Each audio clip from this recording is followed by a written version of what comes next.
And Mick, I'm going to turn to content. Where do you get your content from? And if you're advising other business people on how to find content for them to post, what would be some of your recommendations? Right. Well, I'm one of those people on LinkedIn who actually posts every day.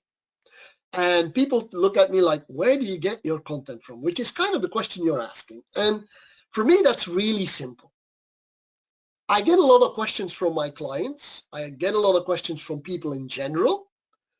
Those questions that I get are probably not unique to that client or to that business. So what I do is I take questions from people and turn that into a post where obviously I have my answers to, and I'm not going to go into pricing and politics and religion and all of that stuff, but there's a lot of questions out there that people ask you, and you can build on that. That's one thing. The second thing that I do is I take a look at what kind of tips and tricks do I know and have. What types of lists do I use in my daily business? How to do something that's great for video, because you can create how-to videos. So those are also a category in which I create content. Then once in a while, I will do some larger research projects. For example, I recently did a research project on what are the different search criteria in the different versions of LinkedIn. I mean, the premiums and the sales navs and the recruiters. So I took upon me to create a project. I created a blog post, and what I'll be doing over the next week, the blog post has been put on LinkedIn, but the next week I will start recycling bits and pieces of that blog post into simple daily posts. Again, a very simple win. Create long-form content and then split it up into very small pieces. Another way is we all belong to organizations. We all read newspapers. We all look at the TV or whatever websites, and you name it. There's all kinds of good stuff out there.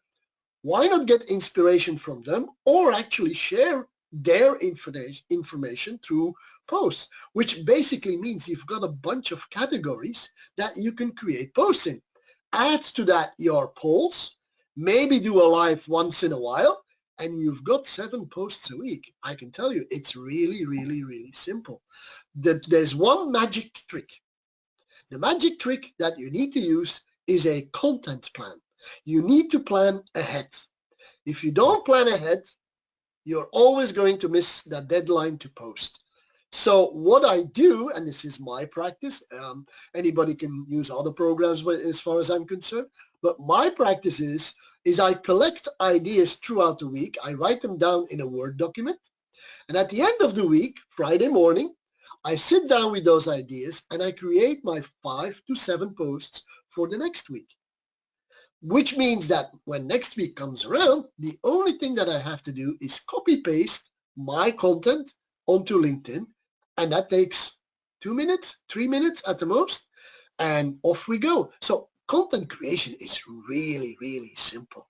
You don't need to make it overcomplicated, but planning it, writing down ideas, and looking at a bunch of categories like I just did, that will be the gold to posting on a regular basis, even if it's once a week or twice a week or even 7 times a week. It doesn't make any difference. It's just you need to plan for it.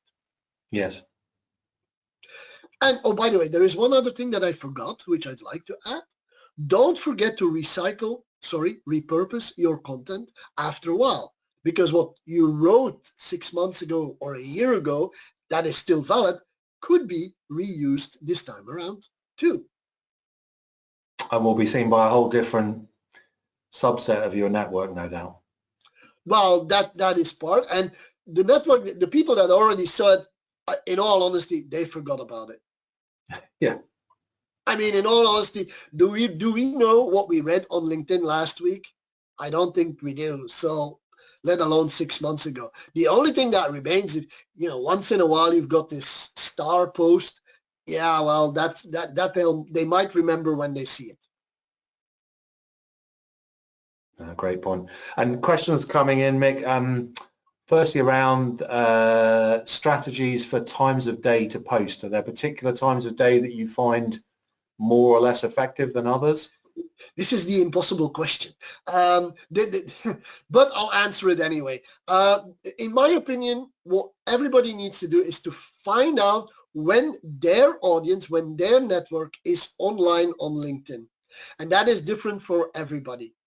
However, that being said, I think we can safely say that most people go to LinkedIn early in the morning, which means anywhere from, let's say, 7:30 to about 10 o'clock would be a good window to post something on LinkedIn. Now, personally, when I look at the days of the week, I haven't found a day in the week that is actually performing on a consistent basis better than any other day. What I did find, though, is that when I post on Sunday, I get more engagement and I get more visibility, which is totally separated from the polls thing. But I see that when I post on Sunday, I get better and more visibility. But this is me. I advise everybody else to try and vary a little bit in the beginning and try and find out when your audience is the most active. And that could be at 9 o'clock in the morning, could be at 1 o'clock in the afternoon, or could be at, let's say, 6 o'clock in the evening. There is no real structured answer to this question because it really depends on your network. Another caveat I want to throw in at this point, if you work across time zones, you need to keep track of those time zones and the things I just mentioned, because if people go to LinkedIn at, let's say, 8 o'clock in the morning, well, if I'm in Europe, I'll have to post at 9 o'clock because in the UK, in Ireland, you'll still be at 8 o'clock then. So if you try and work with the US, you have to take into account there's a 6 to 9 hour time difference. So when you post then at 9 o'clock your time, maybe they're all asleep at that point and you're not getting the traction or the visibility that you want there. So keep track of those elements too when you post. But I think that the real lesson is test out with a bunch of posts during maybe a limited time what works best for your audience. And then you will find the actual answer to that question, because there is no unique answer. No, completely agree. And I think the only pattern that we've seen, Mick, is that of office days, we tend to find Fridays get less engagement and therefore lower post reach than Monday to Thursday. But that's really the only discernible trend we've been able to see. Yeah, like I said, it's really all about your audience, and it could just be that for you, your audience on Friday just, says, we've had enough. Yeah.